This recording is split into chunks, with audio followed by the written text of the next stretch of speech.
You're going to aim over the tree and the white pole on the far left.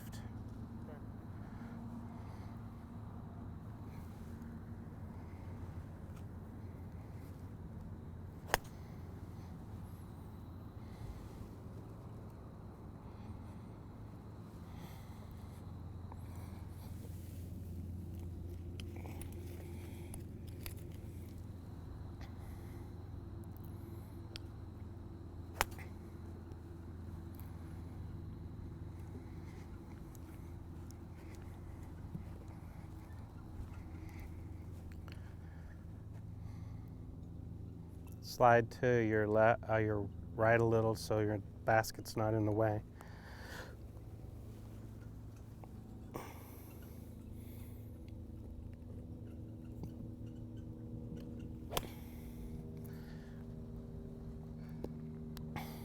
It's perfect because that's what we're working on.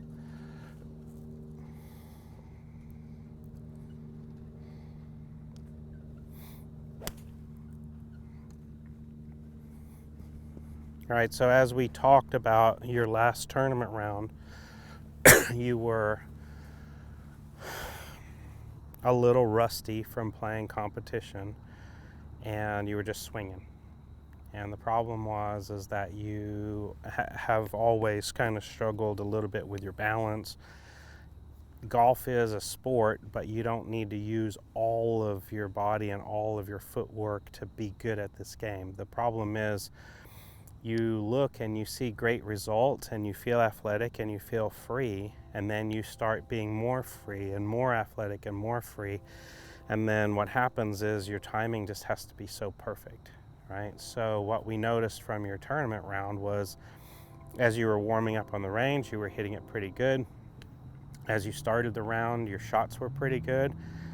They were okay, then you got more freed up. They were great in the middle, and then they tailed off at the end because you got the speed wobbles and your efficiency fell away. So as you're working on your swing, you want to create speed and be athletic, but you also have to have stability and balance at the same time. And so we just saw from the face-on video that, you know, you swung and you lost your balance. And so what we talked about was making sure that your footwork is stable, your feet are balanced, and making sure that your body rotates. So the picture, the analogy is if you had a piece of paper sitting right here and you could dunk your foot in that piece of, in some paint, and then step onto that piece of paper, and then dunk this one in the paint and step on the paper. The idea is that you should be able to make a full swing and not have a whole bunch of smudging of that paint, right? So as you set up to do a practice swing, pretend like your feet or the soles of your shoes are covered in red paint and you have a white piece of paper. And as you swing, we don't want any smudging, right? So all of that movement still causes smudges. So go to the top of your backswing and stop. Look at that, it's smudged over here. So this smudged out, so don't let it smudge out. So you're gonna have to go wider, because as you shift your balance, the problem is with your narrow stance, as you shift your balance, your feet are so close together that they smudge to the side. So you have to build a wider stance so that as you shift your weight, you're planted well on that foot. So turn, stop, bend this knee just a little, right? That's not smudging. That's not smudging. Right, now go ahead and go easy through the ball. So there, go easy through and try to leave your back foot on the ground, and don't let that left foot kind of twist out and smudge out either. There you go, right? So what club is that? 7-iron. So you warmed up, hit a couple 7-irons. We got a couple shots from down the line, a couple shots from face on. That's not the club or the full swing that you want to work on this drill. So what you want to do is take like a pitching wedge, and then I'm going to switch back to down the line, but what you have is a tree out here that's only maybe 110 yards away. That's as far as I want you to hit the ball, and then you're going to work on wider stance, completely flat-footed, and it's going to feel awkward, and it's probably not going to feel as athletic.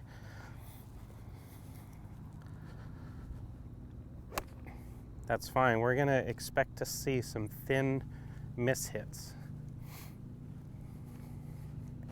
So what's also going to happen with this is your attack angle is going to shallow out, and the strike zone is going to be more square for a longer period of time, because one of the things that happens with your with your move is when you go like this, look here, when you go like this with a narrow stance and you're like rocking and rolling, the attack angle of the club gets super steep, which is also narrows down your timing window.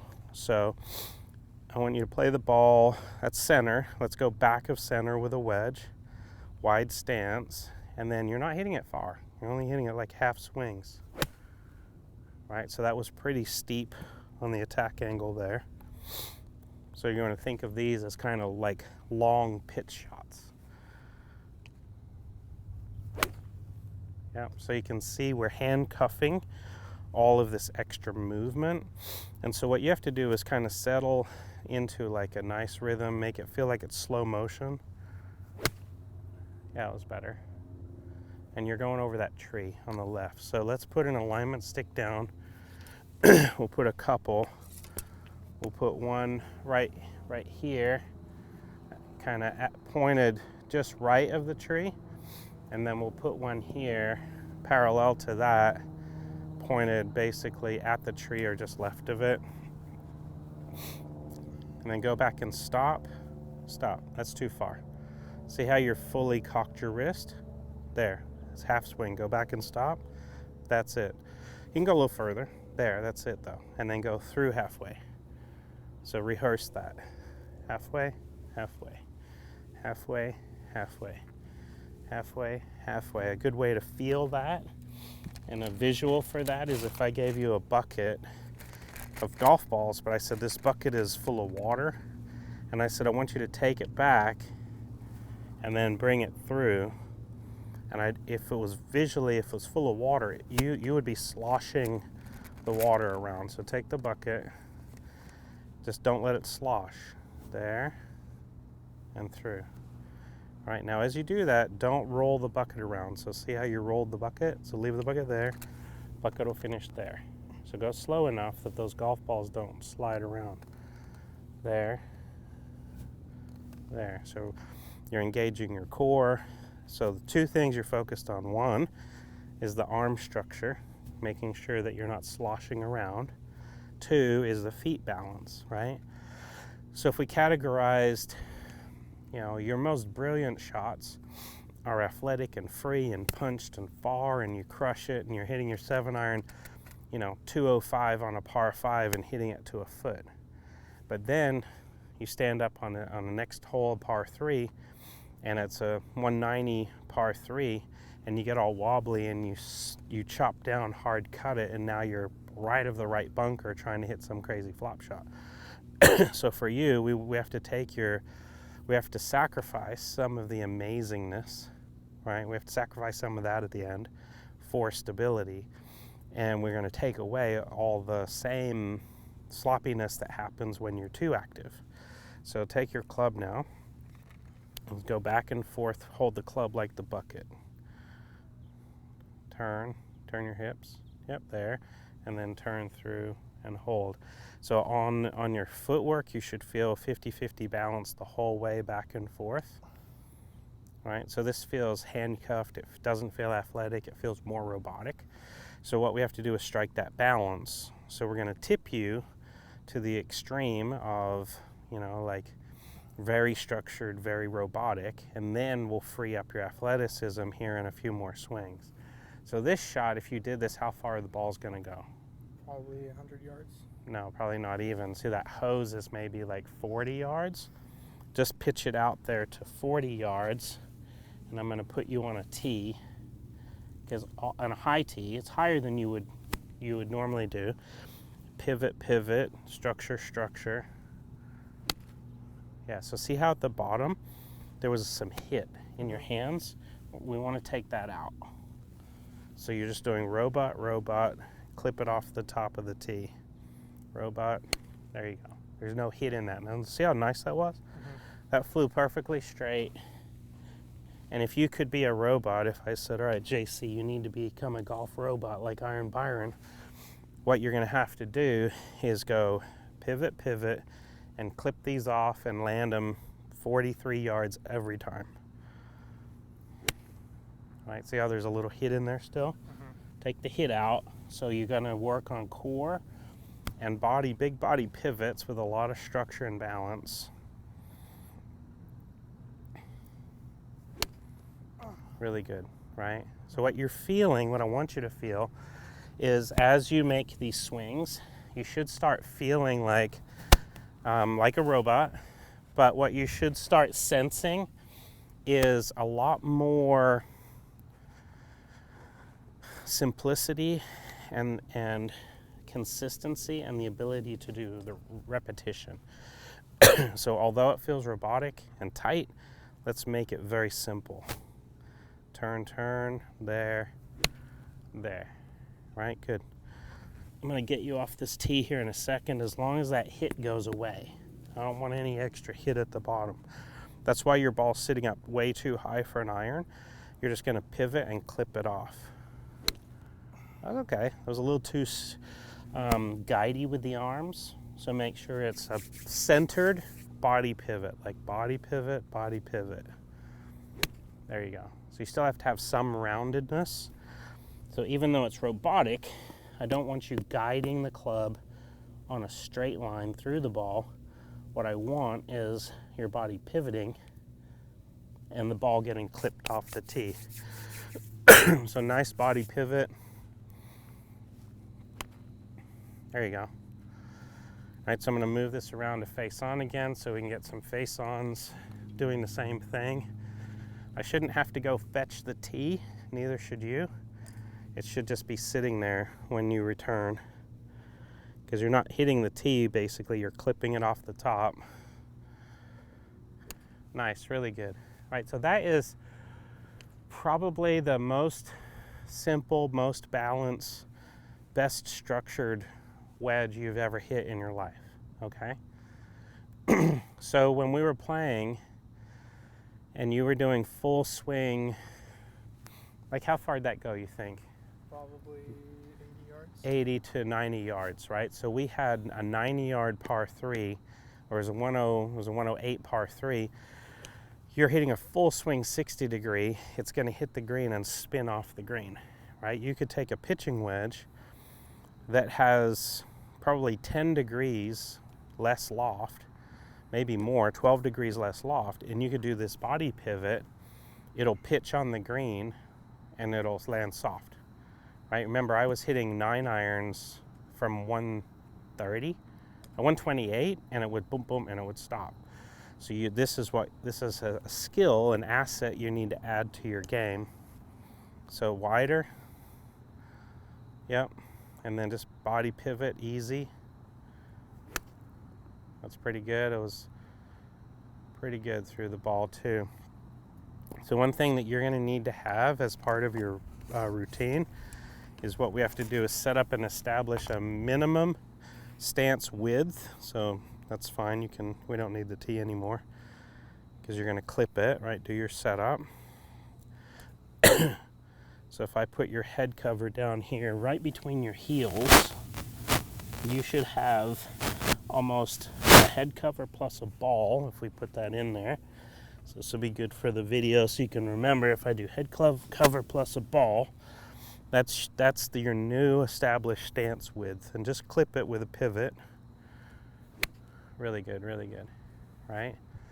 So one of the things that you're going to find as you do this is your rib cage and your posture is going to go like this. All right, rib cage and posture. So now what you're feeling is through the ball, you're finishing here, and it's kind of a strain. It's a little bit of a strain on your back and your hips. There you go, right? So now what we can do is we can advance it. So I don't want steep divots. I still want swept divots, but I want now, what I want you to do is accelerate just the hands. So you're gonna go core, and then all I wanna see is a little flick.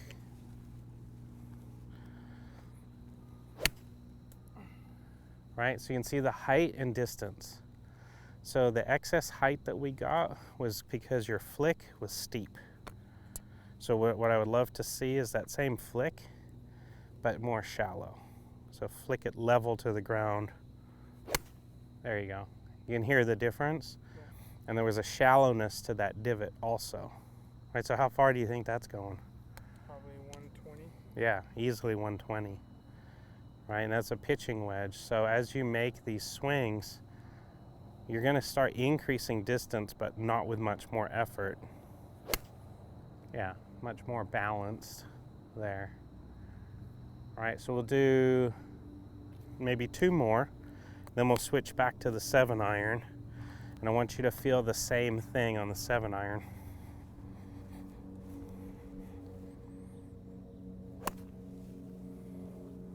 How are these feeling now? This is awkward standing that wide. Yeah. This is not something that you've really ever done, and I don't know that we need to stay here permanently, but you have to feel balance and structure. Maybe you can narrow your stance over time, but you're gonna have to have the same balance. There you go. And what you're gonna see on video is how nicely your hips, knees, and are actually rotating. Because what tended to happen for you is with a much more narrow stance, your hips would kind of move like this, and now they're moving, more balanced and more neutral.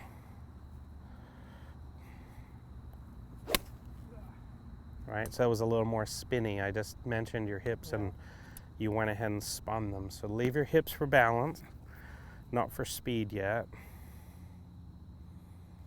And I'm going to give you your 7-iron, and then you're going to go back to some 7-iron swings. But we want all that same structure. Yeah, that was a really, really good shot there. That was pure. Let's see how far that goes. Yeah, that's easily, probably closer to 130 on that one, if not 140. You have your rangefinder in your bag? Yeah. Where is it? In the pouch. Yeah, so that landed pretty close to that blue pole, so let's just see how far that blue pole is out there. Yeah, that blue pole is 130, and I think it carried past and level to it. All right, so now 7-iron, same thing. And those 2 golf balls that I added there are just as mostly for the video. You can get rid of them. Just remember to leave some space between the head cover and your ankles or the inside of your feet. Bring that ball position back. Yep, should be center, and for you maybe even slightly back of center while we're working on this drill, because you're not going to have any forward shift. It's just a very simple pivot. Yeah, really, really good there.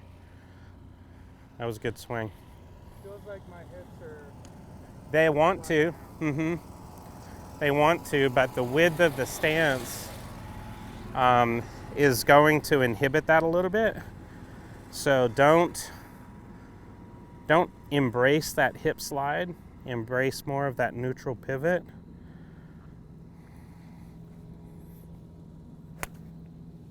Yeah, so you slid a little on that.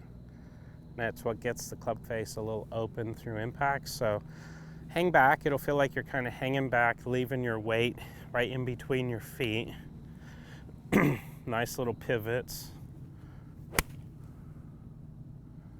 Yeah, right. So this is in contrast. You just came from your Callaway staff fitting. And so pull that out. So we'll go now where we get rid of it. And you have to do it by memory. You just came from your Callaway staff fitting and you're swinging fast. You were hitting your 7-iron. It was carrying like 180 yards, 190 yards. So this isn't going to go that far. Eventually it will, but what we're trying to do is increase your stability and have some more consistency. Good. So now you can start to free up your hands and shoulders and hips, but let's see what the width of the stance does as far as keeping some stability. Right? I like that a lot. Your hands were more active, but they're not steep. Yep, so keep the body pivots. Yeah, that was really good. All right, leaving your foot down is good. All right, now if you want, you can follow through and kind of come up onto the, bring your back foot up a little bit, but not at the expense of stability. Right? So see how you you got moving and then all of a sudden you lose balance. So just because I said your feet need to be wider, that's not going to hold you stable. You athletically have to create stability.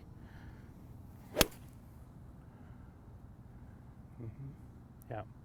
Right, so you can see as we added speed back in, your dispersion increased. So what you're going to have to do is reduce speed for the benefit of tighter dispersion.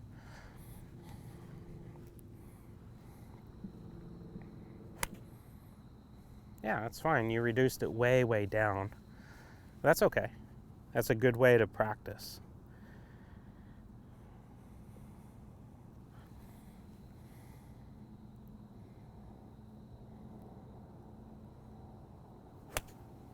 All right, good. So we're 20 minutes into the lesson. At this point, I always like for feedback. So you articulate in your own words, what are you feeling? What do you like? What do you feel that's different? What do you see as beneficial? I like how the wider stance is allowing me to swing a little bit more smooth. But I feel like when I try and set up on a wider stance and keep everything planted, I feel like I'm coming back on my heels. Okay. So could that be because I'm standing too close? Because I feel like I'm reaching all the way out and just trying to stay planted. Yeah. And then as I'm swinging, I feel like I'm coming back on my heels. Yeah, good question. So knowing your swing as well as I do, the reason is because athletically in motion, you would always go to your toes. So the wider stance is actually, I wouldn't say pushing you to your heels, but it's keeping you neutral. So what it's doing is it's subtracting away from your toe movement. So before you would kind of not only move forward, but you would move to your toes. And then this is the thing that we're trying to get rid of. So I think it's a good observation that you're feeling more toward the center part of your heel. So ideally, right underneath your ankle is where your balance should be. Right? So anatomically, biomechanically, if we're just standing here talking like this, like where is your center of mass situated? It feels like it's a little ahead of my heels. Yeah. So if you can you do this and wiggle your toes, right? Would that be a comfortable way to stand? No. You would be a little bit more on your toes. Forward. Yeah. So, but you would never be heels off the ground, right? So your heels would always be on the ground. Right? So for me, what I've learned over the years is the more I get on my toes, the more athletic I feel, but the more compromised my balance is. So the more sloppy and moving and stuff I get.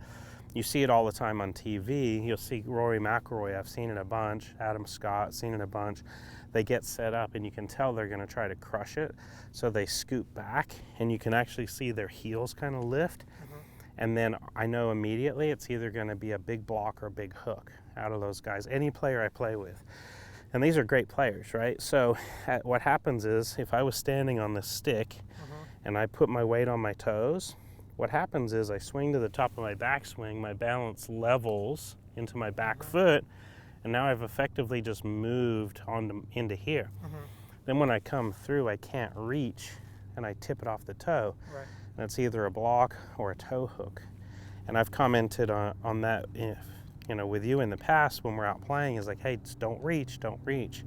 Because the more you stretch out on your toes, the more you're going to self-balance and then block it. What about your arm structure? Your core, and your hand action since we simmered you all the way down to a robot? I feel like I'm more over the top, not dropping it underneath and getting that right to left ball movement. I'm getting straighter to left to right. Yeah. So your path numbers and everything are going to be truer, because what happens is as you go back like this and you sink in, you push down, you drop it in shallow, and then you either block it or flip it, and then sometimes you nail it and it's perfect. So these are all reasons why we want that stability. So it's always going to be a balancing act.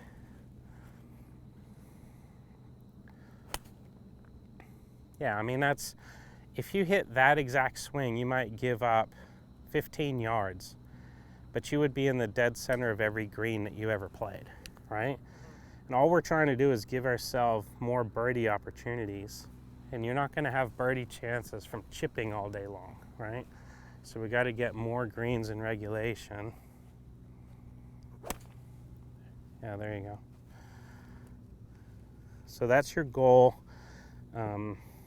until the next lesson, is just to continue to work on adding more balance, more stability, more structure to your swing, and be okay with the loss of distance. Just be okay with that. Yeah, that's great. I mean, you have so much strength that you're always going to be able to add it.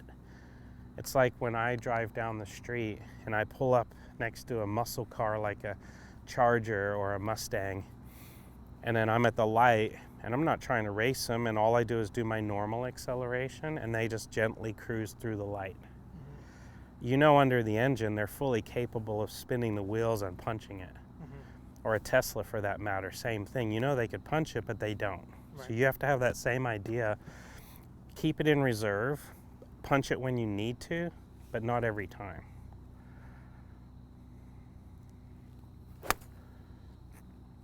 Right, you added more speed and you got the speed wobbles.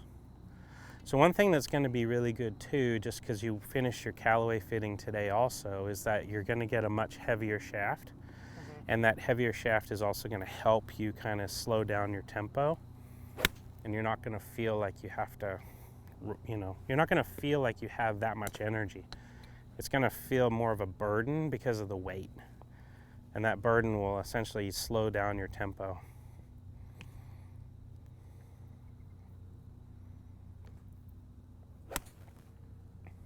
Yeah, and that was really good. Yep. So this is how you're going to practice. So now what we'll do, we'll finish up in the last, 5 or so minutes. What I want you to do is go through your whole routine with a 7-iron, come back behind, walk in, we'll get all the sticks, all the alignment aids out. And what I want you to also do is pick different targets, right? So I'll move the camera from face on to down the line, but you're gonna move to multiple targets and you're just gonna kind of do it on your own. I'm not gonna coach you every swing.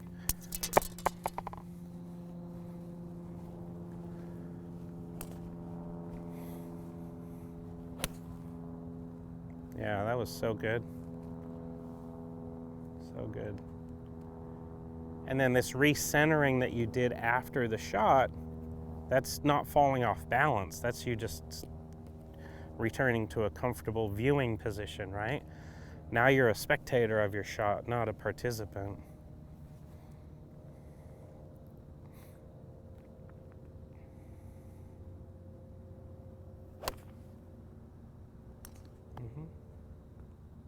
What'd you feel on that one?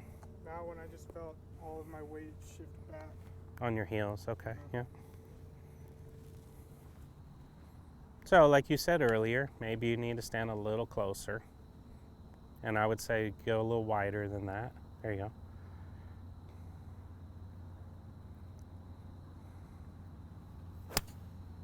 Yeah. That felt really outstanding. Yeah, it was not bad. You got a ton of shaft load on that one, and that's where the new shafts and much heavier, stiffer shafts are going to come in helpful. Because the dispersion on that shot was mostly your fault, but it was partially the fault of the shaft too.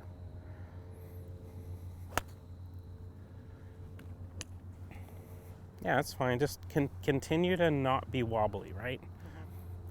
Your goal is to have the appearance of the most stable golfer on the course. Yep, setup looks good, swing easy. Yeah, that was another good one. Yep. All right.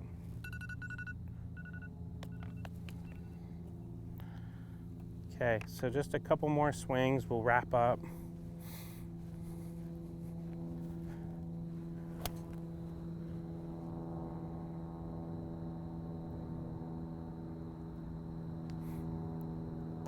How far is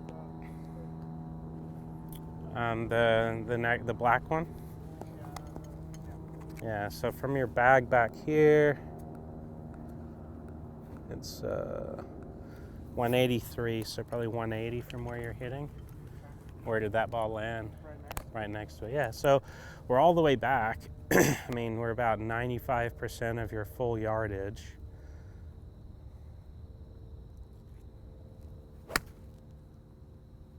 Yeah, a little chunky. So let's wrap up the lesson. What's your takeaway? What is your summary of the conclusion of this lesson? The more I did with the open stance and more stability. You mean wider stance? Wider Yeah. stance. It definitely helped, and I can still feel that the power's there. Mm-hmm.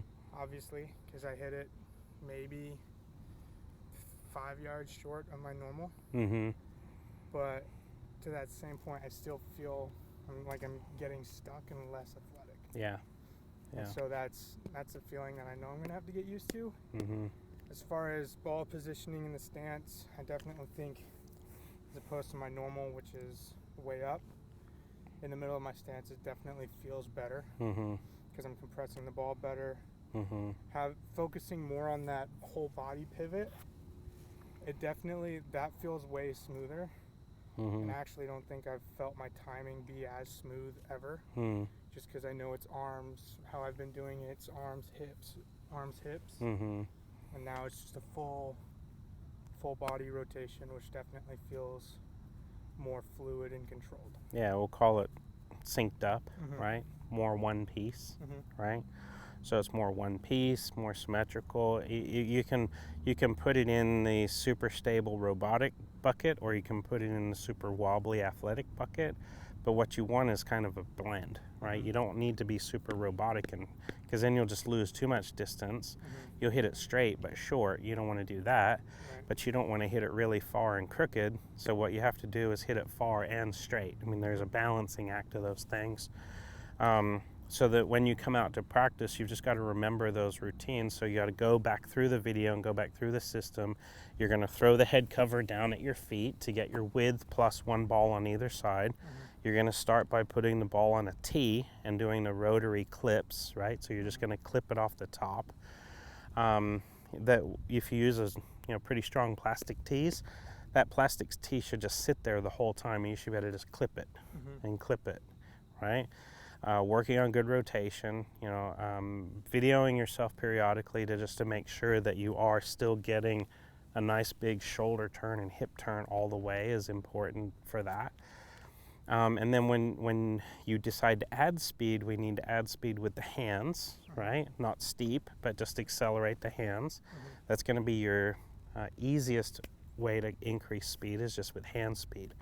Then what will happen is you start to free up athletically, but where I want you to free up is hips and core and shoulders, not feet, right? So you can have a lot of big rotation in your hips and your back and your shoulders, but we have to keep that stability. Good. Anything you want to add to the lesson? No. Good. So as you go forward, you're going to be preparing to play in more tournaments. Make sure that when you do your warm-ups, those are true warm-ups, which is kind of how we finished with pre-shot routine. And then when you do your solid block practices, where you're going to hit a bunch of 7-irons in a row, a bunch of wedges, a bunch of drivers, you're going to do a lot of that clipping it off the tee, because where you have to tip your mentality is into the robot bucket a little extra until you start seeing it coming off straight. The straighter you see the ball, the more confident you'll feel that you're doing the right things. And then as you do the right things, you can increase speed. When you see dispersion increase, you know you have to taper it and back it back down. All right, good work. Thank you.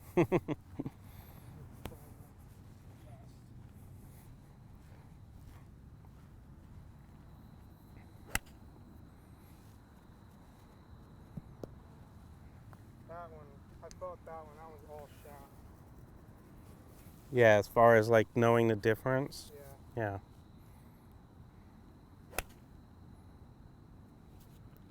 Yeah, that was a good one. So would the super wide stance transfer to driver? Yes, you'll So be. would I go wider or keep the same length? No, even probably, well, probably a touch wider with the driver.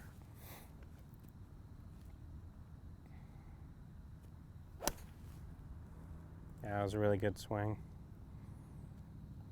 See, now it's just launching too high. Right. So that's equipment, not swing. Yeah, it was a little high and spinny, correct.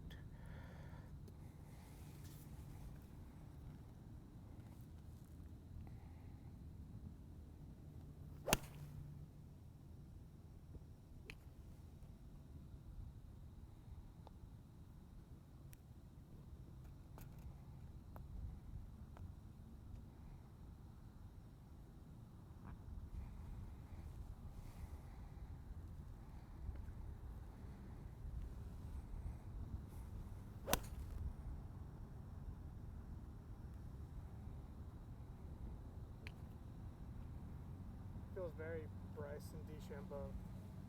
There you go. Yeah, Bryson DeChambeau is a perfect example. So when he went from high school to college, he was a Division I golfer, and he essentially felt like he was too inconsistent. It was too wobbly, right? So then he got super mechanical and super rigid, right? And his super rigidity helped him win a U.S. Amateur, helped him get on the tour, and helped him win. And then what he decided to do was add more speed. So he had to give up some of his rigidities, right? Bryson does a lot of end range motion with his elbows and his grip and everything. And that's all for the purpose of stability. So you want good stability, yeah, and good speed. So you have to do these combos to get both. Because DeChambeau lost a lot of distance when he went super rigid. He's always been a strong guy even through college, and then he got even stronger and added more range of motion, essentially put some wrist hinge back in his swing, and then he was able to increase a lot of club head speed. And then so he went super robot, and then he went super athlete. So he had to go all the way, through those spectrums.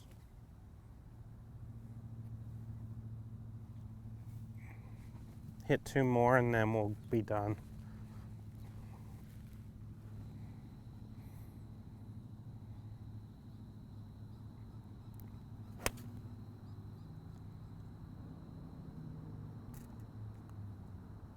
That one felt too directional with the body.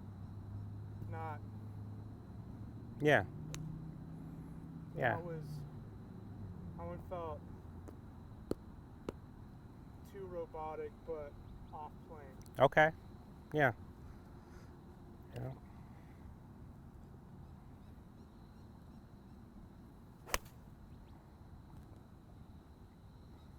What that one feel like?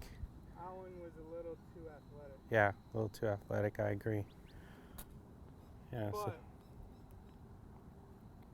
setup, takeaway, transitioning into the follow through felt good. I just got too athletic at the end, at impact and through. So takeaway, downswing. Feel like that was the combo, but combining that with the impact and follow through, I think that's. Yeah, so it'd be like, stick to finish, kind of like make sure you're still structured through the ball. There we go. Yeah, that was really good. Yeah. Yeah, and actually what it becomes is we use mechanical versus athletic, but what this becomes is different body parts moving in a more athletic way. Before you had your extremities moving, you're like one of those sock things at the car dealership, so you're like this with your swing, so you had a lot of footwork and a lot of handwork, so you're kind of like this. Now what we stabilized is your extremities, we stabilized your feet and your hands, which actually makes your core and your hips and your shoulders more athletic. So you can actually be more athletic in the motor, which is in the middle of your body, and then, quote, less athletic in the hands and feet. Okay. So you want stability in your hands. Just remember when you were a kid, I would tell you head still, feet still. Head still, feet still. Yeah, a little too athletic maybe. Just a little bit. Borderline, right? That was too athletic in the upper body, Okay. not in the middle. Yeah, yeah. Because the feet felt stable, Uh-huh. but the hips felt too strong. But everything up here was just Kind of whipping along. Yeah. Yeah. Yeah.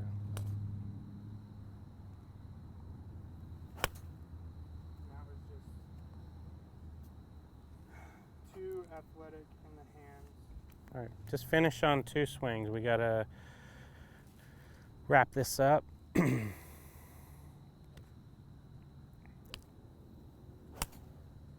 Yeah, really good. And again, once you get your new clubs with your new weighted shafts and everything, you're going to sense all of this stuff a little bit differently too, which I'm excited for you. I think that's going to be good. Go wider. There you go. All right, so over the next couple weeks as you're practicing this, you really have to embrace the wider.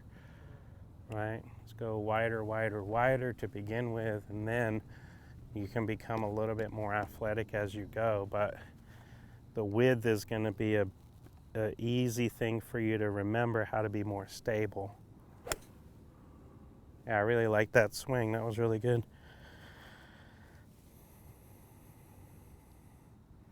Now when I already got the distance back. Yeah, that was good. So now I'm not sacrificing Done? anything.